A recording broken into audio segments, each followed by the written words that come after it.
I got this leather chair that just... Yeah, it's a good one, isn't it? So just be aware. Yeah. Do you want to swap that out for something? No, it's fine. I just won't do that. We'll explain it. I'll make sure it's like... Work with it. Be like, untie me! Yeah. Untie me! So what you're hearing is the sound of Sam Vincent squirming uncomfortably in a leather chair in my studio. Yes. And interestingly enough, it's a good thing we're not doing a video feed because he's actually in full latex. I don't know what goes on over at the Devall house when he has guests. Actually, Trevor on the side now is a Foley artist, if people didn't know. So That's right. He has to make, and he's not doing mainstream movies. That's all I'm going to say. He's a Foley artist for a particular category of film. Listen, I need hairy men in rubber. Do you have any sounds of hairy men in rubber? He sits in here and he goes, stop squirming, you. So we're not doing video today, as those of you who are on YouTube can probably tell, because, technical issues and blah, blah, blah. Stuff happens. It's all my fault. And they go click somewhere else immediately. Oh, this is no. We are not on YouTube to listen. I have to say, can I just say something first? I have a lot of people who listen to watch my other show on Me, Myself, and Die. And I get so many people who say... Shameless plug. Plug. And they come and they say, hey, do you do a podcast version? Do you do an audio-only version? And I say to them, let me ask you a question. Do you go to the movie theater, to listen to a Tarantino film? Ooh. That's right, God damn it. Well, you go right at your fans. Yeah. You just go, boom. You guys are idiots, and you just hack away. Huh. Oh, and it works for you. Oh, he's a little more subtle about calling them idiots. He doesn't directly call them I don't idiots, call them idiots. But it's deeply insulting because it's a visual medium. I do so much work on the videos. You do. And people say, what all that stuff that you do? I don't even watch it. It doesn't mean anything to me. But to be fair, I do like to turn on your Me, Myself, and Die YouTube show, and I like to listen to it while I vacuum. Hey, that's good. Oh, I thought you were going to say at bedtime. At bedtime. No, when I'm doing my vacuuming. While I test out the new rubber suits. So I could just see your head go, talking, and I'm vacuuming away. So I'm more like the visual thing. I don't want to hear what you're talking about. Exactly. I just want to see, you're all videos. All you're gesticulating, your hands going in a frenzy about this, that, and the other thing. And that's true. He does do that. Yeah, he moves around a lot. And if we had video, you could see it even now. Yeah, but we don't. Crazy. For many reasons. Anyway, welcome back to the ReActors. We have a special guest with us today. Fellow voice actor Sam Vincent. Hello. Take a bow, Sam. Vincent, everybody. I'll take a bow in this squeaky chair. Now, I'm also going to tell you that this is the second attempt at this podcast, because the first one we did, we had all kinds of technical issues, including with the video, and hence, that's why this particular one is audio only. But I'll tell you something. If this goes well, I say we ditch the damn video, because who the hell cares what we look like? Yes, exactly. I didn't have to do my hair and makeup. Exactly. I just put just a dab of lip gloss today. Just a dab. Just a little piece. A smidge. So Sam is here visiting me in Texas, which is nice. Nice to be back to Texas. Welcome, Sam. Yeah. I haven't been here for a few years. I did a con in Austin a while back, and then my wife has a friend in Houston, and we went to Houston to visit her. And you were in Houston too, Trevor. I was trying to recollect how that all went down, but I was visiting my sister in Houston. Yeah. And you guys were coming down, or you were going to be there at the same time or something. And I said, and it was a New Year's or Christmas or something. And I said, well, why don't you come over to, and so that's how that worked. Anyway. It was all very exciting. But speaking of exciting, a couple of voice actors wandering the streets of San Antonio, let me tell you. An experience. A real live experience happened yesterday. Sam, why don't you take it away and tell the people what happened yesterday? Well, the first thing when I ever get to a new town or city, I immediately want to go find toys or something to that effect. That's my thing. It goes with the latex. I understand. So I'm looking for toys to go with my latex. So we did go to a flea market when we got here, and I found some, figures in the wild, which I like to pick, like to get in there and get in the bins and pick up. And then when we were driving by yesterday or the day before, I go, ooh, Lego store. It says mini bricks and mini figs or whatever it was. And I said, we got to go there tomorrow. So we passed by, and I kept going, Lego store. And he goes, yes, Sam, we'll get there. Lego store. Yes. Did he keep him in the back seat, Trevor? Are we there yet? Are we there yet? Are we there yet? Yeah, so we finally got in there, and it's awesome in there because it's just ceiling to floor with all types of loose figures and things, and like you can pick through bins and get. And I needed to get a couple of extra little bits for some stuff that I had, and this was the perfect place to do it. And they had the one guy there. Immediately, Trevor was over there. Or no, it was Nisa who was going, this is the voice of the Emperor from the Lego blah blah blah. And he was like, oh, that's pretty cool, man. And he's like, awesome. And then I was like. And then I was like, Nisa, you're not even telling me. Yeah, I'm on Ninjago. I'm like Lloyd Garment on Ninjago. Yeah, and she goes, yeah. oh yeah, I'm sorry, Sam. And I'm like waiting to be like, yeah. And he goes, he's Lloyd Garment on Ninjago. And he's like, yeah, whatever. I was like, oh, that didn't really go the way I thought it was going to go. And this, in a nutshell, is why Trevor married Nisa. Yeah, exactly. Yeah, it just. My wife, on the other hand, goes, oh no, he's going to do it. Oh, here it comes. Here he goes. What's he going to lead with? Goku? Oh, okay, there it is. Yeah. I felt a little weird about the whole thing. I don't like. Maybe because I live here now, I feel weird if I go into a place like that and I make myself known. It's kind of like I don't want to be. A G-list celebrity in my own town. I'm okay in other towns. The reason I do it, and it's because one time I did it. I got free toys. Oh, well, I'm all about dude. I have to tell you, the whole time we were there, I was thinking, oh, he's going to give me the Emperor fig. Come on. No, the kid was impressed, but not that impressed. Not that they didn't even offer a discount. It was just like, this was $20. It was like, ooh, can you sign something for free? Yeah. Well, I got two of the guys came up and said, how about you charge for a selfie? I said, for you, nothing. Yeah. And they went, oh my God.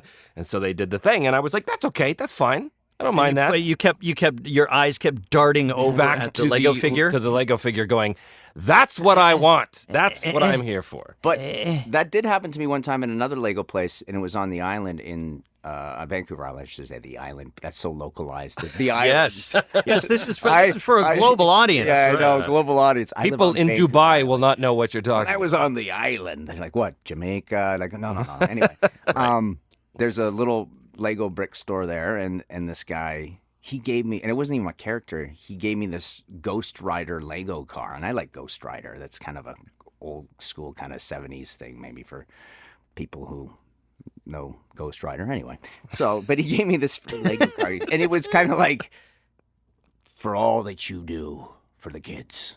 I was like, yes, oh. gimme. Yeah, kids. I love kids. Yeah. Oh, that's nice. Yeah, it was cool. I really like that. So, that's why I go in a store. I'm like, Lloyd Garment on. Yep. Lloyd Garment, Ninjago. And what did you end up netting in the store? Well, I did pick up on my own dime, but that's fine. Some Lloyd Garment on figures. And there was a couple of Star Wars Lego characters that I was trying to get to complete some sets that I'd found in the wild, and little bits and bobs of stuff that to help complete figures and things like that, which they did, kind of throw at us for free, or me at least. So that was nice.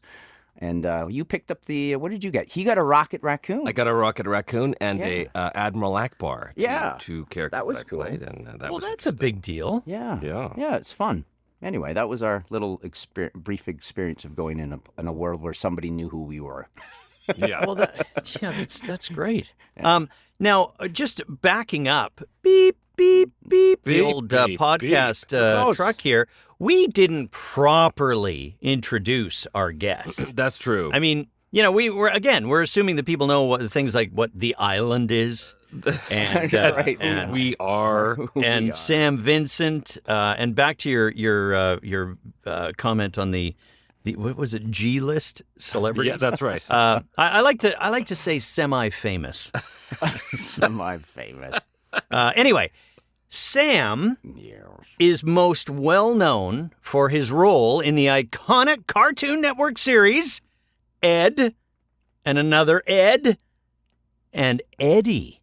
This Yes. is correct. Give it up. I can hear the applause right now. People going, oh. Oh, dear, Boy, this if I is had- quite embarrassing. I wasn't expecting If such I had a soundboard right introduction. now, there would be Oh, crazy dear. applause. Perfect. See, Yeah. that sounds like a cartoon character. God, that a famous sounds like one. Double D. Right? It's a little embarrassing, frankly. Could you cut it out? All right. We're grown up. We're grown ass men here. Why did they call? Why is it Double D? Well, this is okay. There is no. Yeah. Does it go with the latex? Yeah. Right. Double D. In the remake, that's what happened. They're gonna trust me. They'll do a reboot, and he'll be the real Double D probably. No, I don't know actually, but I there's- know. Because there's two D's. In Yeah, that's 2Ds. And, That's it. But I came up with theory because I don't want to go off the track too much. But one of the biggest questions that people always ask about that character is what's under Double D's hat? Like the sock he wears. They call him Sockhead because he wears this kind of. It looks like a toque. It's very Canadian in the sense of it. But people are, and he's freaked out. Like you can't look under there. You can't do any of that. And, so they always ask you, well, what's under his hat? And nobody knows. Like Danny Antonucci, who created the show, goes, I'll never say, or whatever. Mystery for the ages. Yeah. But I came up with this concept because I was watching this documentary where it was in China, and there was this individual who had, when the twins go wrong and then you end up with like your brother that was meant to be your twin brother, and he's on the side of your head, but he's just like a mouth and a tongue and Ew. this was literally I was watching this documentary about how the whole twin thing can go wrong, and Yeah. this guy was living in twins go wrong. when twins go wrong. No, it's different than when twins go bad, but so That's also in latex. yeah, that's also in latex. So I was watching this, kind of documentary footage, and there was this Chinese feller living in a village, and and then, you kind of watch him, and then he turns his head and you go, ah! And it's like he had a mouth on his head with teeth and a movable tongue. And that was kind of like his twin brother that didn't make it, I guess. But it was kind of like, that is pretty impressive. Like, that's wow. And I thought, what if Double D, Right. that happened to him, and that was his That's brother, under his. under his thing, Yeah. and it therefore the Double D, right? Right. Double, because that was his twin that never That's right. that's secretly living on top of his head. Dead Denny. Yeah, it's Double it's D. it's a little dark. That's the stuff of nightmares. Yeah, it is right the there. stuff of nightmares, but that was what that's what I came up with. That's not the official version, but it's my version, and I like it, so I stick with it. It's pretty good. Yeah, no, it's good. So, what was it like working with Antonucci? Antonucci is someone who is a perfectionist, which is great. Like he knows what he wants, right? Oh yeah. He knows what he wants. We've worked with a few of those over there. And it was like and it was probably the only time on any show where an 11-minute show had a stack. I can't do this. I'm doing this visual thing with the stack, right? And it doesn't matter. This is just for Yes. you guys. But like a thick stack for a storyboard for an 11-minute. Holy smokes. And that's huge. We would go through, before we recorded, we would sit on the ground. It was a little picnic with Terry Klassen, who was the voice director, and we would sit on the ground and go through this storyboard. So we knew exactly what was going on visually before we even recorded. And they did record the eds separately because for us to all have been in that room and trying to do so. Their recording style was, we'll get the eds out of the way and then we'll do the rest of the cast after. I So see. we would go through the storyboard, like frame by, basically storyboard by storyboard. So we knew what was going on visually, because there was a lot of physical humor in this cartoon as well. And then we would record it. And that was like, this is why you are doing this, and this is why you're doing that, and this and that. And then we'd record. And, sometimes if you weren't getting it right, you were going to do that line a few times. Yeah. So were they like 10-hour sessions or something? No, we always managed to get. There's just a couple of. Recently, Tony Sampson Matt and I did. It had been a long time since we'd all been together, kind of in well, not in a room together, but kind of all together, just talking. And Yeah. somebody put together a YouTube. He had a YouTube channel, and he managed to. He got the windfall. Like, you got all the Eds together for a meetup. So this was over a year ago, and we were talking about it. And there was one. Tony got hit so hard with this one line. All he had to say was, after he'd gone through all this physical and gotten beat up, and he goes, "Yep, good times."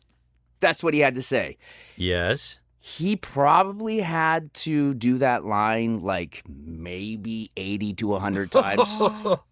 Like, Seriously? it's the stuff of nightmares for Tony. Like, he's like, "Yep, good times." Like, no, you're not getting that. Yeah, and it's like, and it was like, oh, just hammering away till he lost, probably lost his soul. And then it was like, all right, fuck, let's go out and have a smoke break and figure this. It'd be go out and like Tony goes over and punches cars and comes back, and then it's like, I think we got it on the third one, maybe. Oh my God.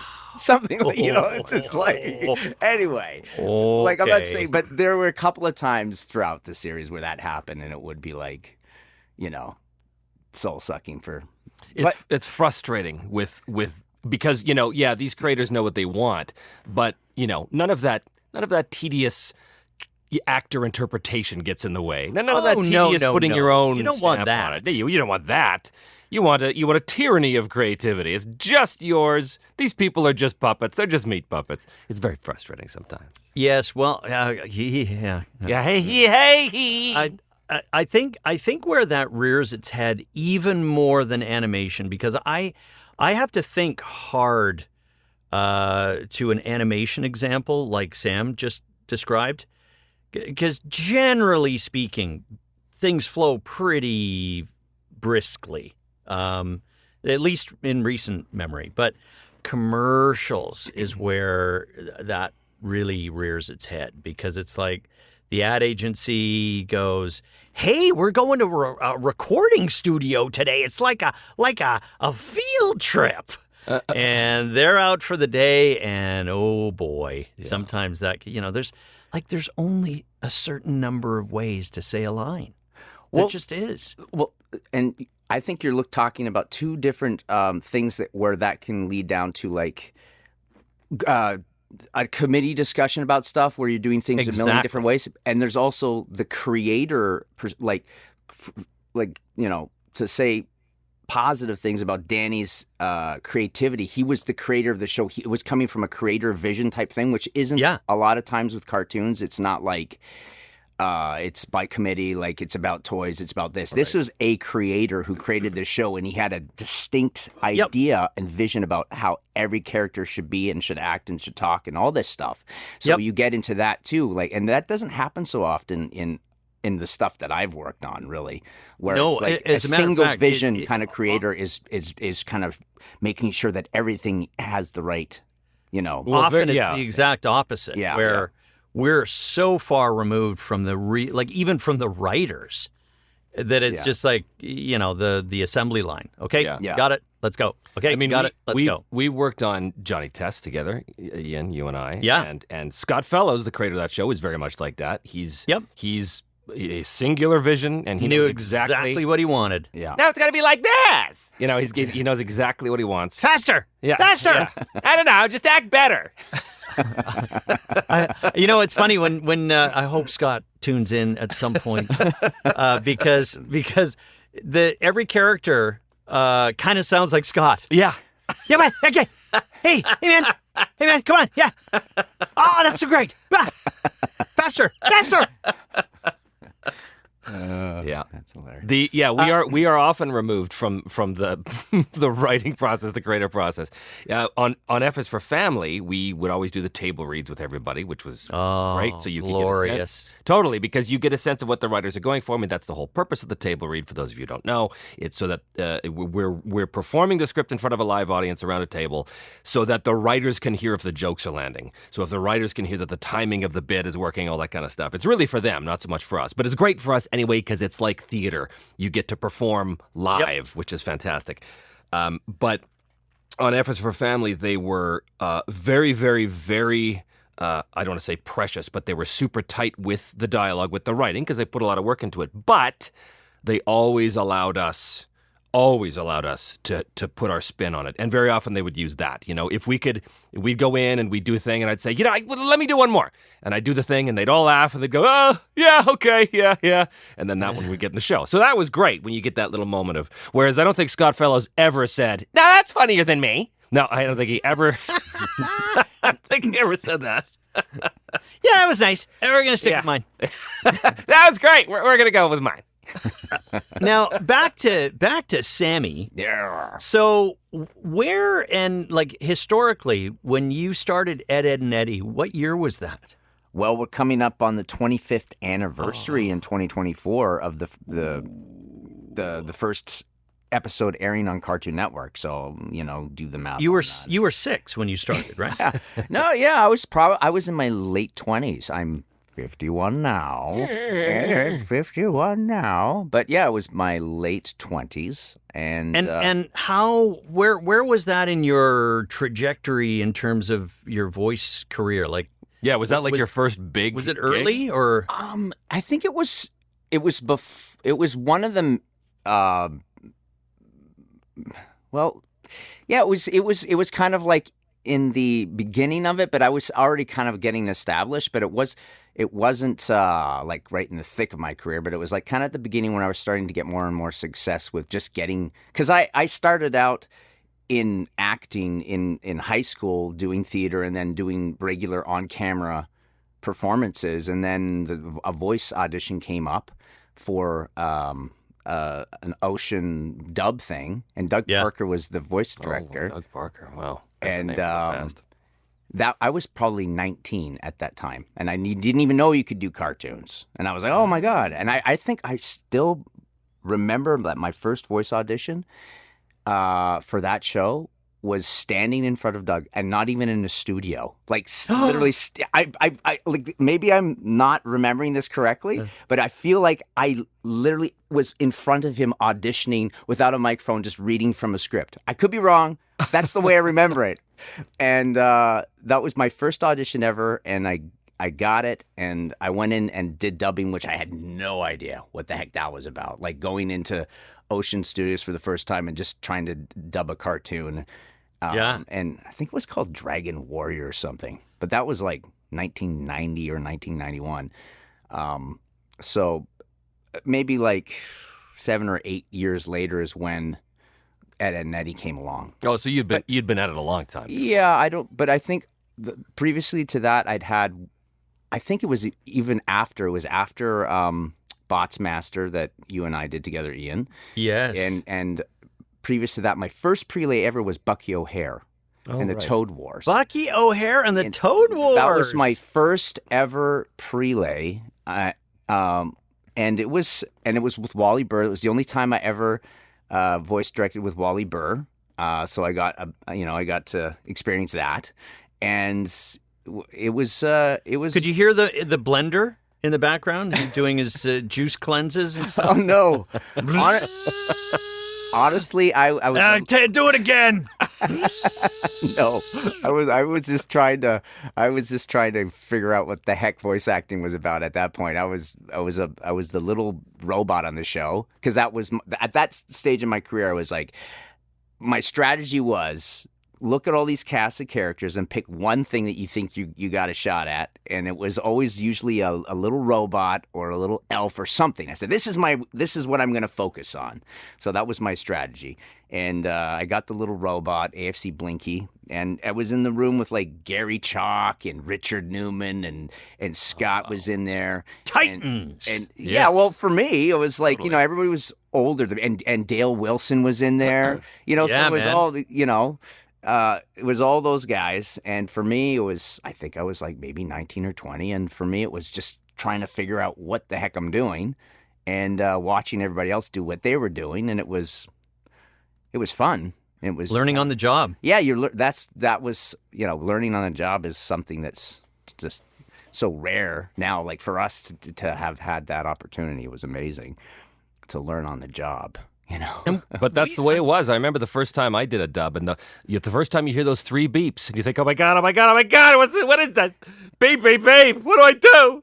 Well, this isn't a script, it's just a series of numbers and strange sounds. Effort reacts, what does that even mean? I get fired. Yeah. So yeah, go on. No, I'm just thinking of shows we might have been on. Well, together. I remember them pretty distinctly for me because I felt you were more when I was starting out. You were more established, and I remember. Well, I'm way older than you guys. I remember Pocket Dragons.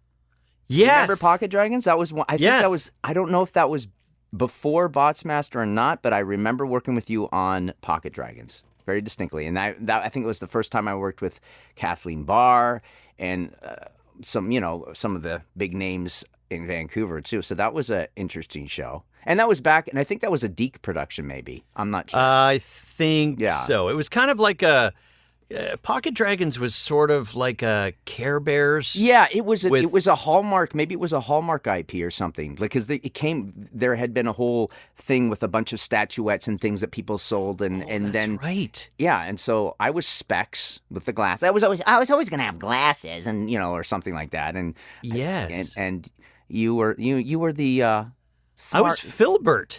Were you Phil? I was the star. Oh, that's right. Yeah, you were the star, and I'm trying. Anyway, that was.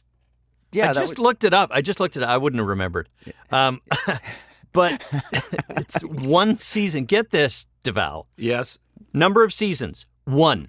how many episodes? Number of episodes, 52. Oh, the good old Half. days. I was But, just like, about to mention that was like 104 segments. yeah, that was the good old that was days. back in the day where your agent would call you, go, all right, well, you just booked a season of this show and it's going to be 52 episodes. And you go, you're like, whoa, okay, okay, boom, I can yeah, take yeah. that trip to Europe. yeah. So those are the days of the you're like, oh, how many? You go 40, and you're like, oh, okay, well, that's Exactly, still yeah. good. That's good, And the 50, yes, 52. Sometimes they get 65, and you're like, 64. Yeah. Yeah, those were Yeah. the days. Yeah. We still, when we were doing Guardians, we still had 26, but I think that's the last show I was on that still had that. Now everything's streaming, and it's like, well, guess what, guys? We're doing 8 full episodes. Yeah. Great. That's great. 8 episodes. Great. Yeah.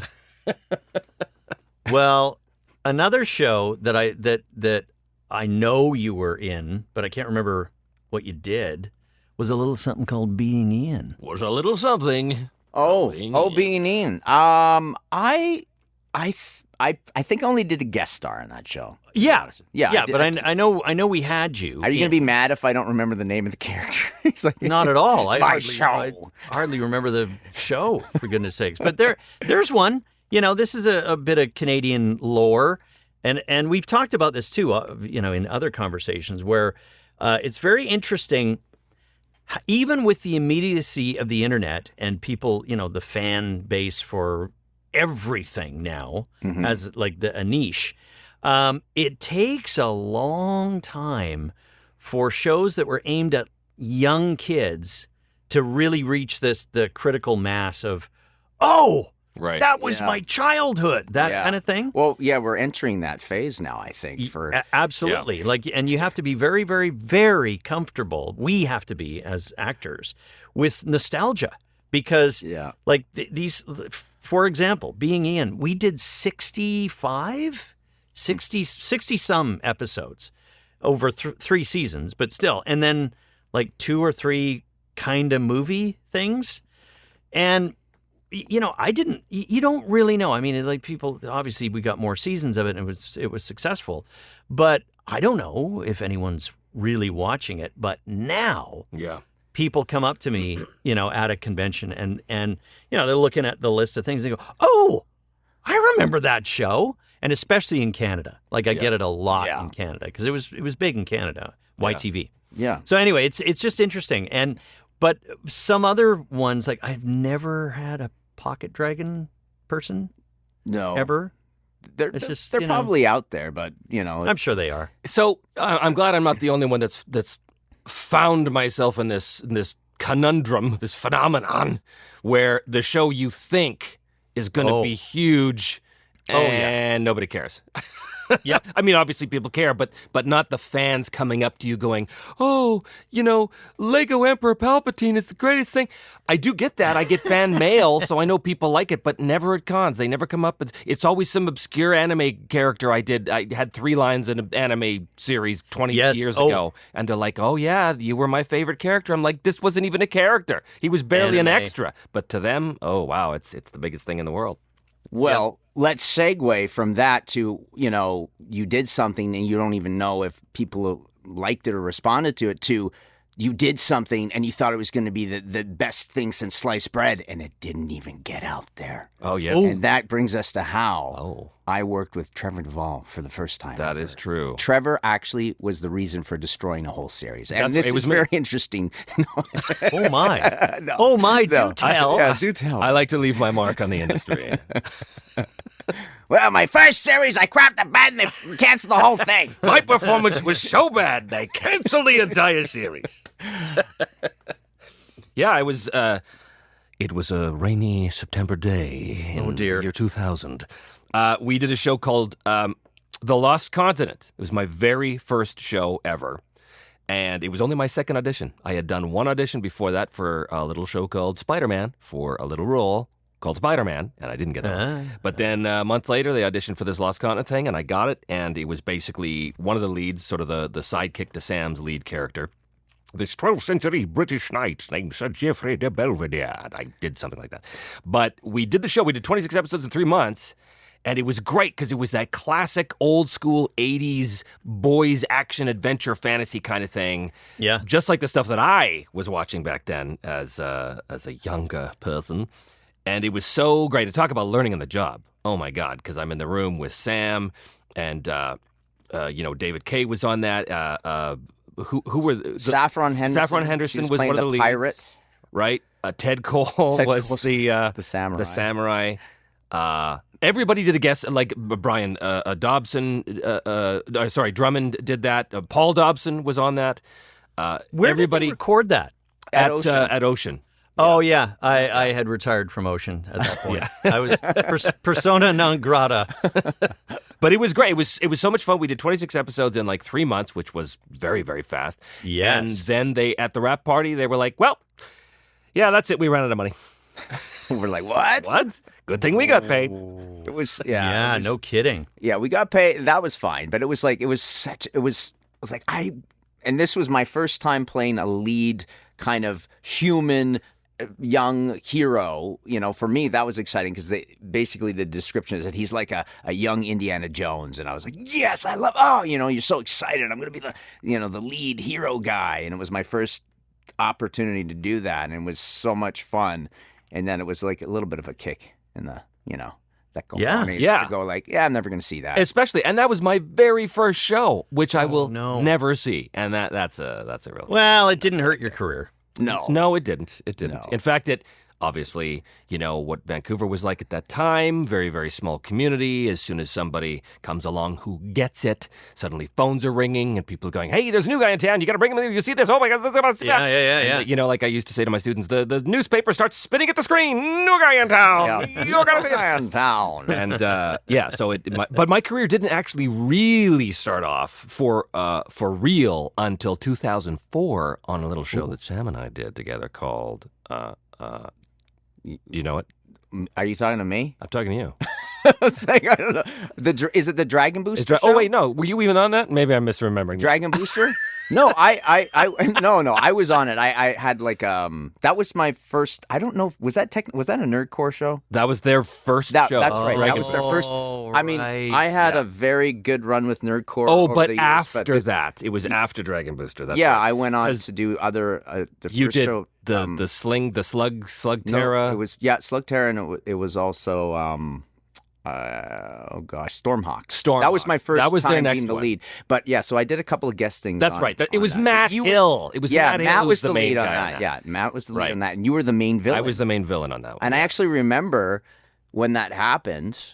We had a little breakfast or something on Broadway in Maine at that little diner that's right there. It's changed hands a couple times. I remember meeting you there for breakfast.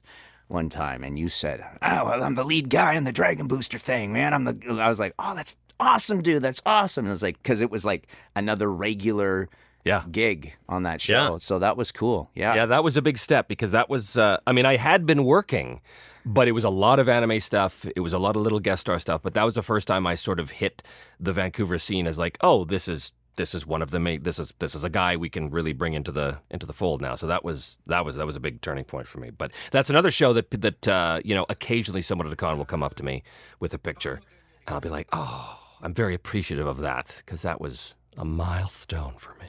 Yeah, well, yeah. Yeah. But they never hired me again, the sons of bitches. They were really great to Sam, but they I yeah. cannot complain about that. Yeah. No, you did well by them. Yeah. Yeah. That's often you find that with companies. They you know, for better or for worse. Usually, I think it's for the better. They get their gang. You know, Yeah, they like, do. Hey, let's use those guys again. Are they still around, Nerdcore? Are they still a thing?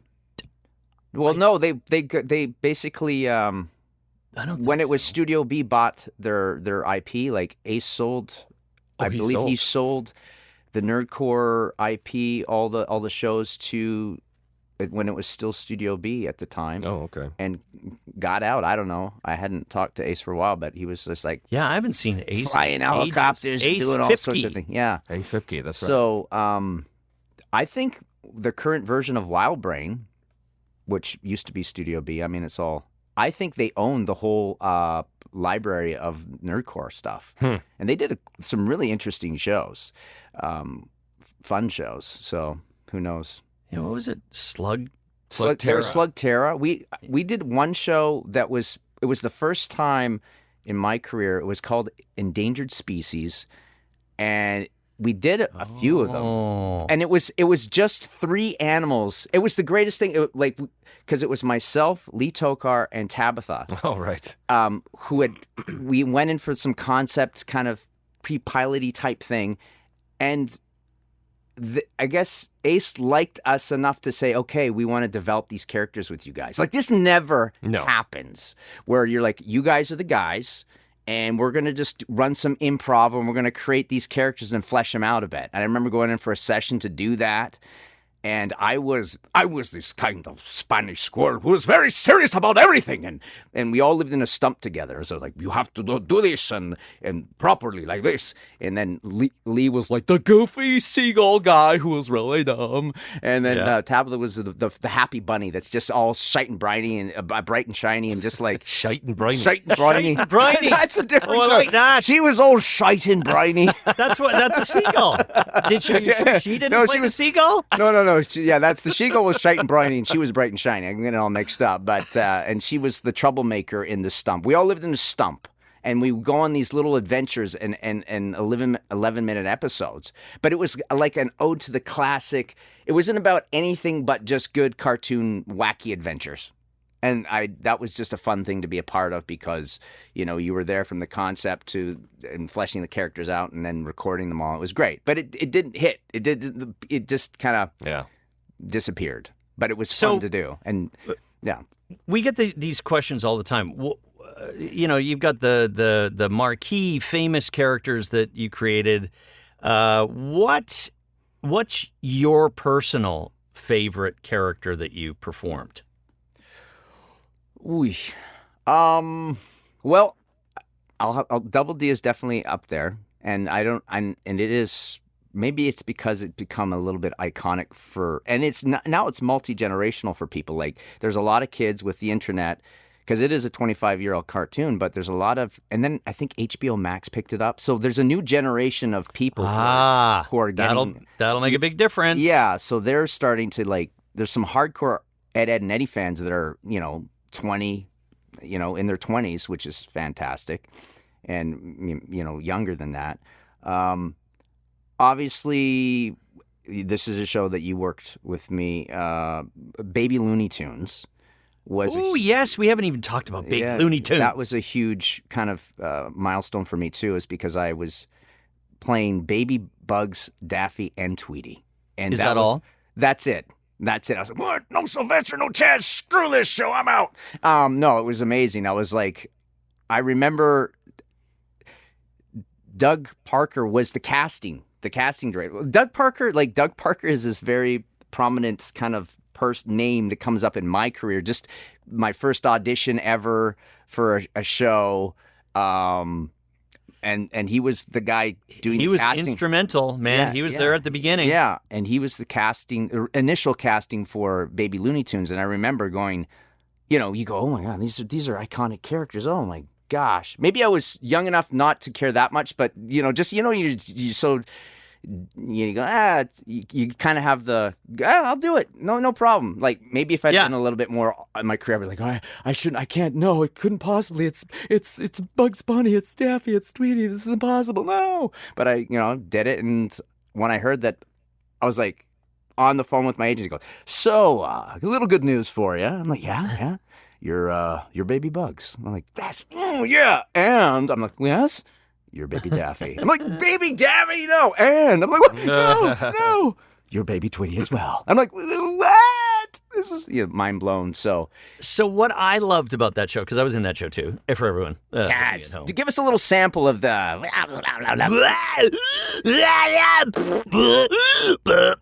Grandma.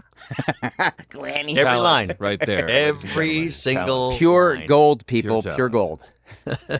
But the thing I liked about that show was The fact that I wasn't on it. That's fine. It's fine. You can say it. Yes, it's fine. it was It's fine. it was a Devall free zone, and those little moments, like mother with her glass of Chardonnay, should be cherished. Yeah.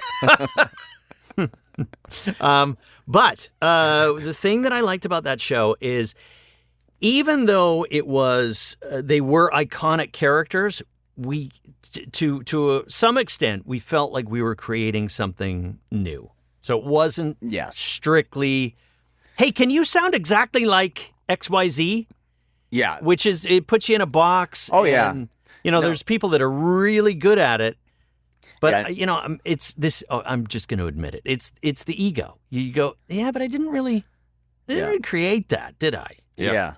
No, I'll take the paycheck. Yeah, But- it was good to have the version because you could also put a spin on it. It's like they're babies, so you get Yeah. there's a little, but the joy of being able to go, all right, these classic characters, I now get to kind of bring those things that people love about the character. I mean, Daffy was the most fun. Obviously, he was the most fun because he's just, well, maybe he's probably my favorite Looney Tunes character, but just the fact that he is so much fun, that there's so many iconic things about his personality, to try and infuse that baby with it was just like, that was fun to do that. And that I'm not doing Daffy Duck, I'm doing him as a baby, and that kind of takes the pressure off of going, you don't sound exactly like this, and you go, it's just like, yeah, well, I know, because he's a baby. Yeah, totally. And I'm not doing a voice match, I'm doing, I'm emulating that. When we did, Sam, the Yoda Chronicles, that was the first time we'd done those Lego Star Wars characters, and you were Obi-Wan, and I was the Emperor. But I remember when we did the auditions, of course, it was purportedly a voice match, and you got the clips from the show, and of course we immediately knew what this was for. You hear, you the Top secret project. We can't tell you what it is. Yeah, exactly. But here's Mark Hamill. It's Project Starstruck. And the reference line is, use the Force, Darth Vader. You're like, okay, well, I think I know what show that is. But we went in when we were thinking, okay, well, this is voice match, so we had no idea what it was. We get into the first session, we quickly realized, oh, no, this is the comedy version. This is the comedy version of the characters.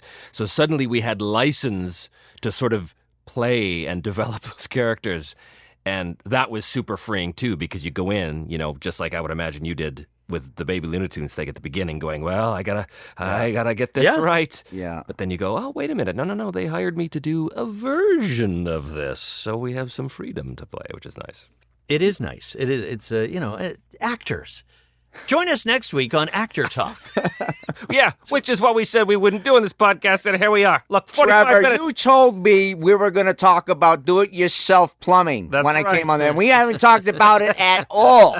So I'm very upset. I got some do-it-yourself plumbing stories. right. Just this morning, I had a little, but the oatmeal really helped. Well, this is a great segue to the restaurant you took us to last night. Oh, my God. This is the best impressive. restaurant in the world, as far as I'm Where? concerned. What? Where? It's called Chaukogalma. Yeah. Chau. It sounds Japanese when I It's say a it, but it's Brazilian Portuguese name, so Oh. we'll slaughter it, Yeah, right? yeah. So like you know, a Brazilian steakhouse? Yes, I might yes. guess? So it's one of these things. You go to okay. the salad bar, everything's impeccable. They come around with the big skewers of meats, and Yes. Well, tell them about the card. This is a whole system. They go in there. Everybody.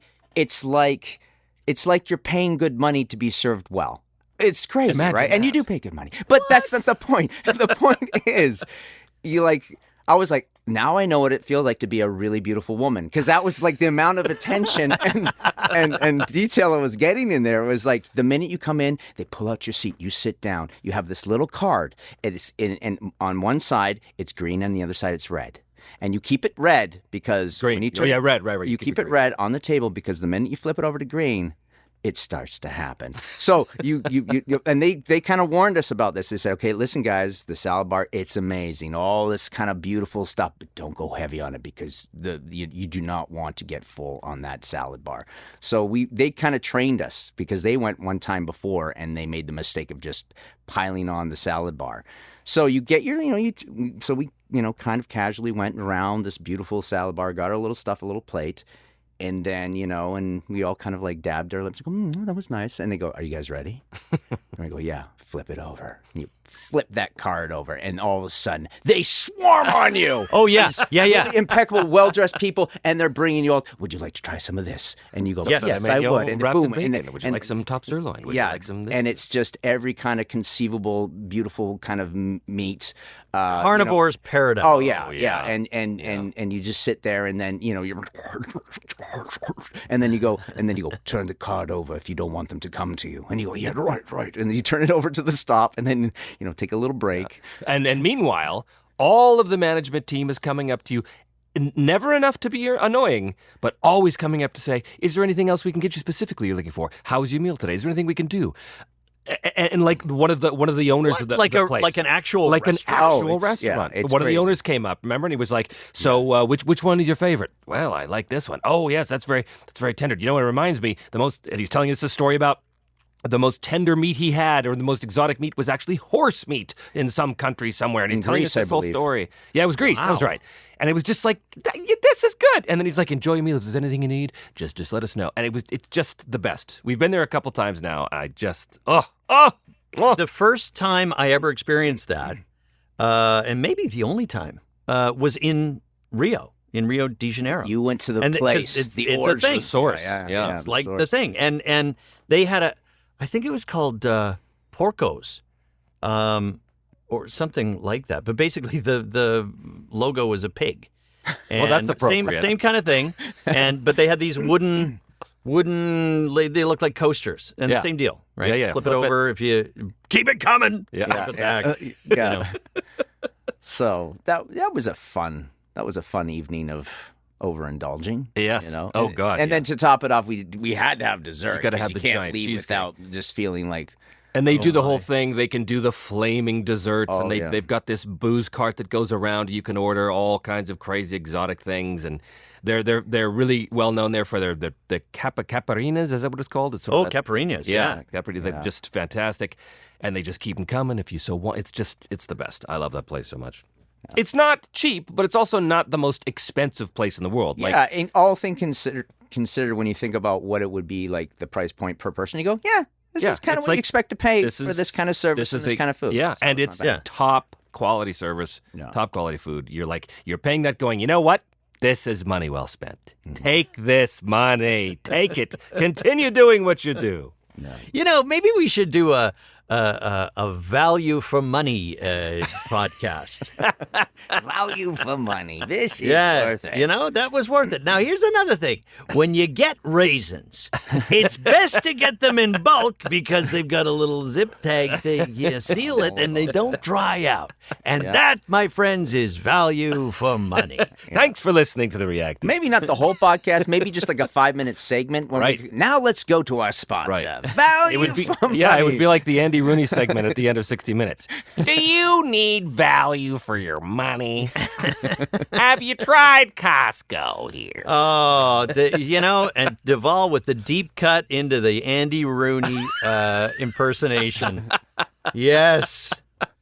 There it is, ladies and gentlemen. Are you too young to know what this reference is? I heard a guy, I think it must have been on NPR or something, that sounded like he's doing a segment. And it's not an Andy Rooney segment, but he sounds exactly like Andy Rooney, except he's probably 30.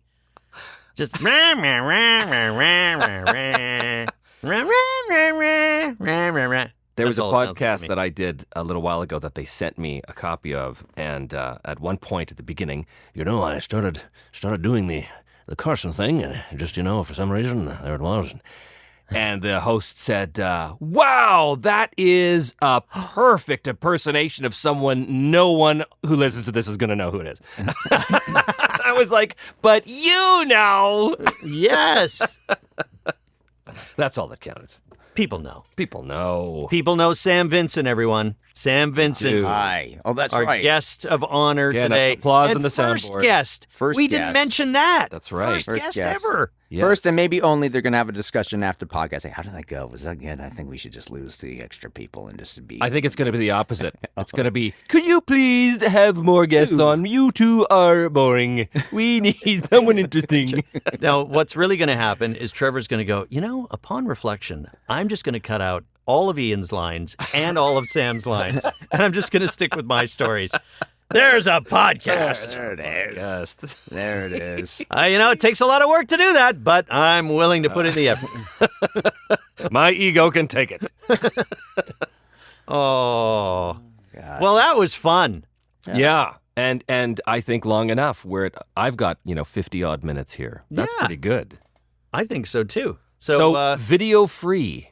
Our video first free, video and free. and thanks, Ken. Well, as I said early on, I don't know if we were recording yet, but I like the video free because I just need to slap on a little lip gloss. Yeah. That's right. That's right. Ken, thank you, Ken. Thanks, Ken. All 62 of you. Did we have a new one this week? I don't know. I think so. I think maybe your screenshot should be a picture of the restaurant or something, and you could call them up and say, "Would you like a spot?" We have over 60 viewers. We could probably Right.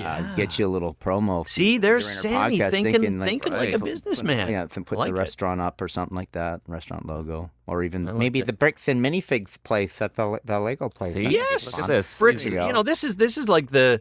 I think we've been endorsed. Yeah. Yeah.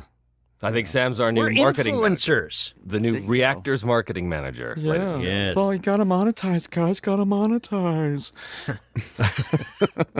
Well, if this format works, maybe Sam can come on again from his own studio. Oh God. That would be great. Because that's Anytime. You're technology welcome now. here anytime, Oh, Samuel. thanks, peoples. Thank you. Yeah. That's nice. We broke our cardinal rule about talking entirely about the business. Well, Yeah, almost. pretty much. you know what? You might have had a few disappointed people. You have the guest on, and it's like, Sam Vincent, we're not going to talk about his voice acting or anything like that. Now, what do you? That's called what's ignoring your audience. Yeah. Is what that is. Yeah. you like? Well, Burying the lead. Yeah. We're very good at that. We're very Yeah, good at the lead is already dead. Now just bury it. Okay. man. Thanks, Sam. Thank you. Thank you, Sam. All right. Come back anytime. Oh, like, subscribe, and hit all the stuff. Like, right? subscribe, Crap. hit the bell, Yeah. notification bell for new podcasts. Yes. Ding. It helps the Subscribe. algorithm. Yeah. Please, Comment. guys, comment, Ring, like, ding, subscribe, ding and goes the comment. bell. Ring, ding, Comment. ding They don't goes read them. They don't read subscriptions. them, but comment anyway. Oh man, That's this has right. devolved into mayhem. Let's. I think we Fade should- out. Fade out. Fade out. Fade out to the Fade out, eh? fade out to the Fade chair. Fade out, eh? Right on. Fade out. Bob and Doug reference.